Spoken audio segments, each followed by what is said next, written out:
So, Senator Chris Dodd is our guest today at the Day newspaper. Senator Dodd, to start off, I was wondering if you could express how concerned you are about the state of the subprime crisis and the amount of people facing foreclosure, and should the American public be concerned by the scope of the problem? Well, I'm very concerned about it, and because it isn't just a foreclosure crisis, although that's the center of the problem. The problem has now had what they call a contagion effect. It has spread to student loans, to commercial lending, municipal finance. It's having a very significant effect on our economy as a whole. If unemployment rates continue, inflation continues, the weakening of the dollar, the fiscal condition of the country, all of these weakening conditions, you could end up having a spiraling effect that could cause us some time to be stuck with this problem if we don't take some steps to try and correct it. Imagine I were a grocery store, a small grocery store, and I said, look, I'd like you to come shopping. By the way, 90% of the products and food I have in my store are terrific. They're really good. 10% of what I have in my store will kill you. My difficulty is I don't know which is the 10%, but I want you to come shopping. Well, obviously you're not going to go anywhere near my store. Capital will take risks, but not those kinds of risks. So nothing is moving.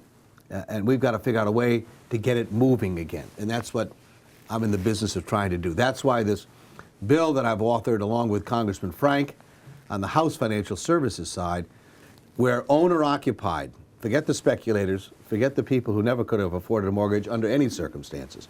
If we can keep those people in their home, make sure the lender gets something, the borrower gets to stay, but also pays the insurance and pays back some of the equity as it increases. So both sides are going to get a so-called haircut, as they call it.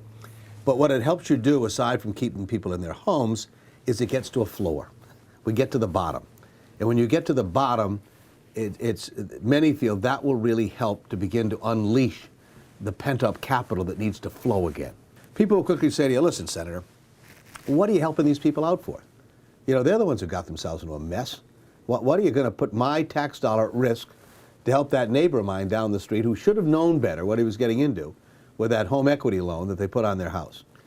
And my answer to you is the following. First of all, 61% of those home equity loans could have qualified for prime mortgages, according to the Wall Street Journal. But these brokers were going out luring people into more expensive deals because they could get away with it and got paid on that basis. That's number one. So they could have had a far less of a financial burden. But number two, and more importantly for you, if in a square block one house forecloses, every other property in that square block that day declines by 1%. And will continue to decline with boarded up properties if there are additional foreclosures. So you're directly affected by what happens. I know you may be angry over the fact that we're going to try and do something to keep your neighbor in his home, but you're going to be directly affected. The value of your home will be adversely affected if we don't try to keep that person in their house. So you are affected by it, and that's why we've got to try and do something. Do we have a good handle on how many people will be able to take advantage of these proposed programs and refinance, or do we know how many people are so deeply in debt that no amount of government help and refinancing of their loan will put them in a position that they can afford where they're living? Well, the numbers I've been given, if you exclude the speculator, and if you exclude the folks who unfortunately there's not a mortgage I can figure out for them they can afford to pay, people have estimated that as many as 60% of the people who are sitting as owner-occupied could be affected. But let me emphasize to you, this is a voluntary program. I can't force people into it. So of that number, how many will actually do it? We've got to try and make sure we convince people. I've got to get the borrower to recognize you want to stay in your home, and this is a great equity, this is a great wealth creator for you. I can't so strip it away that you say, why am I bothering to stay? I need the lender to say, look, I'd rather get 50 cents or 25 cents on the dollar than zero if the person walks away. So that working the pedals on this one are not going to be easy. You also have a lot of these are second mortgages.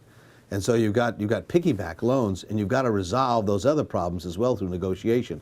This is not going to be easy, but it's the only idea out there that I've heard that makes any sense.